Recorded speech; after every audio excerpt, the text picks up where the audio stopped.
This has been a historic week for opponents of the drug war, arguably the most important week in the history of drug legislation in this country so far. In this video, we're going to talk about Oregon State becoming the first state to legalize psilocybin therapy for adults 21 years or older. We're going to talk about Oregon's Initiative 110, which has passed, allowing small amounts of drugs to no longer be a Class A felony. All drugs, as well as the sweeping marijuana reform passing all around this country. We have seen New Jersey, South Dakota, Montana, and Arizona voters decisively say, yes, we want to legalize recreational cannabis for adult use. In this video, I want to bring you up to speed with our victories this week and hopefully just make you more informed. So let's jump right into it.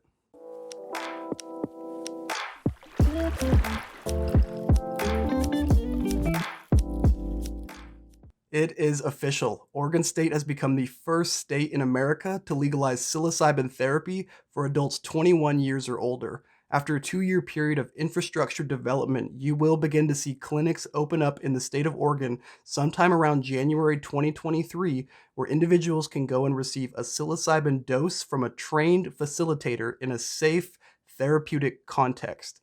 Now, I've made a video about this previously, and I am 100% in support of this.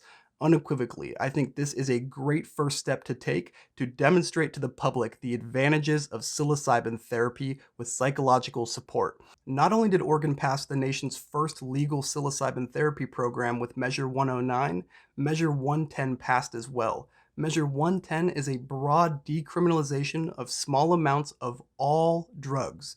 This sounds very controversial on its surface, but after learning more about it, I support it wholeheartedly and think it's an experiment that needs to be done in this country. Let me read to you what voters voted on. A yes vote on Measure 110 makes personal, non-commercial possession of a controlled substance no more than a Class E violation with a maximum fine of $100, and it will establish a drug addiction treatment and recovery program funded in part by the state's marijuana tax revenue and state prison savings. Before Measure 110 passed, being found with a small amount of drugs for personal possession could result in 1 year in prison, a Class A felony, and a $6,200 fine. Now that Measure 110 has passed, it will be a $100 fine with no risk of prison whatsoever. In this country, our prisons are full of drug users, and Oregon has apparently decided this is not the path forward. We will no longer treat drug users who use them simply for their own personal possession as criminals who need to be punished by the state's incarceration system. When I first heard that Measure 110 had passed in the state of Oregon, I had mixed feelings. I really like the idea of broadly decriminalizing the personal use of any drug. I don't believe somebody should be incarcerated for their choice of drug, no matter how distasteful it might seem to me on the surface. Whether or not you approve of Measure 110 and its broad decriminalization of all drugs for personal use, I want to read you an article by Natasha Leonard from the Intercept, who argues that this could actually be a net positive for the state of Oregon, despite what your intuitions might tell you about decriminalizing the use of these substances. So this article is called "Oregon's Decriminalization Vote Might Be the Biggest Step Yet to Ending the War on Drugs."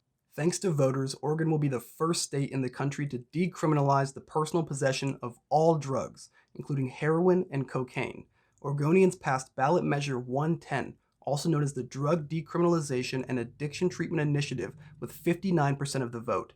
The success of Measure 110, alongside other decriminalization and legalization efforts, is a rebuke to the notion that any person who uses illegal drugs, no matter what the substance, is best served by an interaction with the police and prison system. Why do we use a criminal justice system to persecute individuals who use substances that our society does not deem acceptable? Should we not have an alternate system to care for these people? It may be the case that we have substances that we do not want to promote the use of in our society, but is the correct answer to strip those people of their freedom and arguably make the problem much, much worse? The article continues here. Oregon's decriminalization measure should not be confused with the legalization of all drugs. It instead entails the removal of criminal penalties for the possession of small amounts of illegal substances. After February 1st, the penalty for a drug possession will be akin to a hefty traffic ticket, a $100 fine. Those who cannot or do not want to pay can choose to agree to go to a health assessment at an addiction recovery center. The ballot measures also include the expansion of access to recovery treatments, housing, and harm reduction services to be funded through the reallocation of tens of millions of dollars from Oregon's cannabis tax, money saved by not arresting, prosecuting, and caging people found with drugs will also be redirected to a fund for treatment services. Here we see that this is not just a decriminalization of these substances. What it is instead is the beginning of an attempt to create a new system to assist these people. And interestingly enough, they're using the funds from their own cannabis tax and the money they'll be saving by not prosecuting these petty crimes to fund it. We have an opioid crisis in this country. Thousands of people die every year from overdosing. So, what can we do to minimize the number of people that are overdosing? Well, here's a quote that I found really, really interesting from the governor of the American College of Physicians. We have seen what happens to families and patients in the wake of the opioid epidemic. He says that the risk of deadly overdose is significantly increased when a person dealing with addiction is incarcerated. The time of highest risk is in the 2 weeks post discharge from correctional institutions. If the time of highest risk for an opioid user in this country is after they have been incarcerated, we have a wrong model. Our model is not working. Treating these people like criminals and throwing them away is simply not going to work. When we take addicts and we put them in prisons instead of treating them, we are likely killing them. It is not safe whatsoever to take people with serious addictions that require mental treatment and mental help and lock them away and throw away the key. Something we are doing is not working and must change. While a first step in the US, all drug decriminalization is not an untested experiment. The Drug Policy Alliance, among other decriminalization and legalization advocates, point to Portugal, where all drugs have been decriminalized for the last 2 decades. Drug use rates in Portugal have remained lower than the average use rates in Europe and far lower than those in the US, even while Portugal has suffered through years of heightened economic crisis and extreme spikes in unemployment. Meanwhile, rates of HIV infection have fallen from 1,500 cases in 2000 to 78 cases in 2013.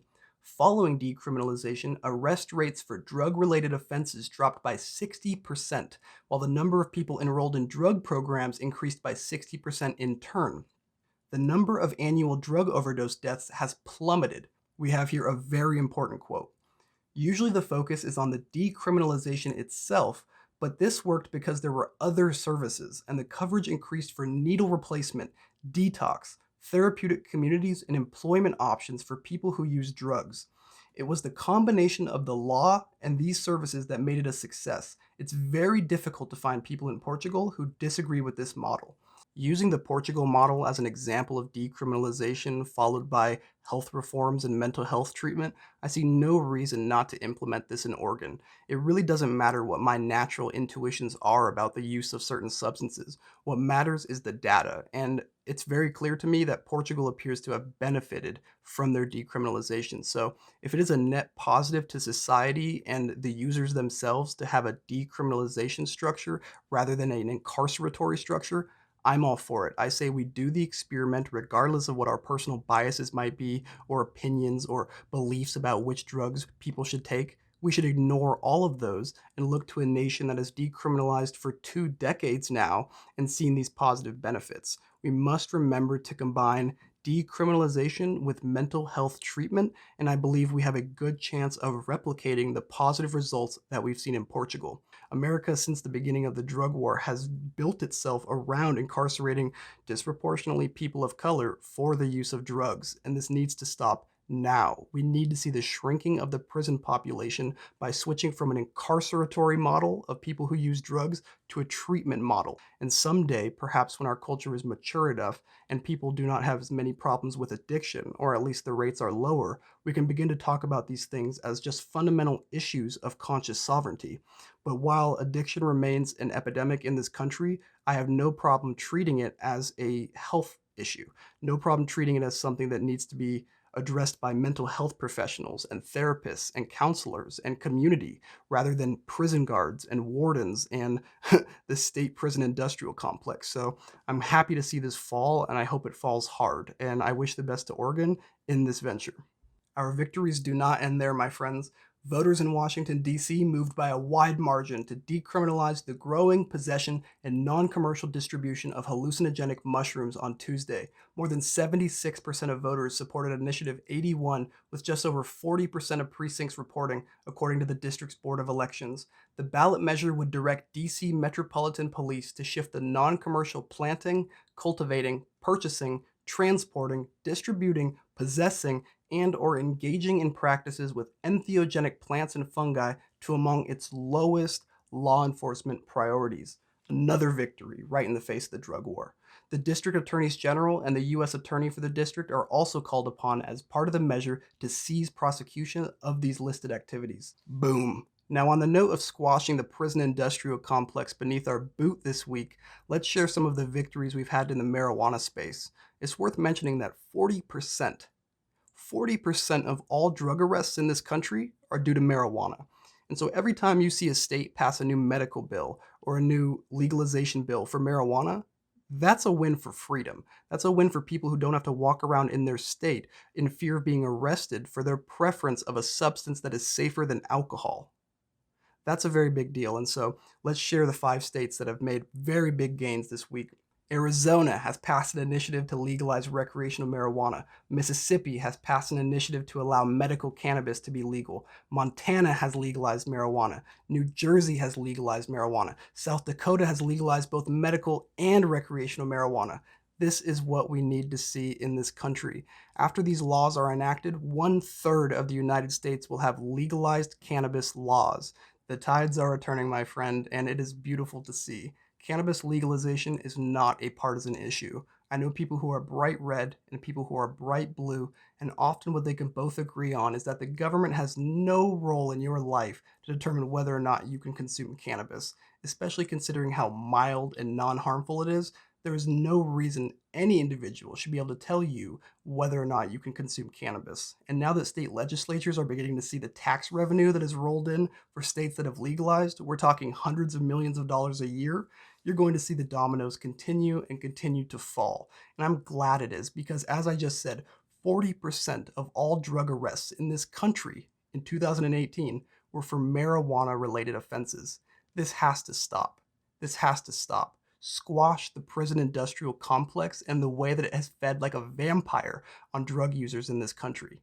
The war on drugs has been a $1 trillion failure in this country. It has been an experiment that has failed. We are going through an opioid crisis, several other substance crises, drug use has not changed, and people are being disproportionately incarcerated for no reason. Many people have had their lives ruined by the war on drugs, and the electorate is finally waking up and saying, no more. We need to try something different. And so I'm happy to see these decriminalization initiatives, legalization initiatives, and more sweeping this nation. And that's exactly how it should go. If you have an experiment that has cost you this much money, incarcerated this many people, and ruined this many lives, it is time to try something new. And so I'm happy to share this information with the rest of you, and I cannot wait to report more.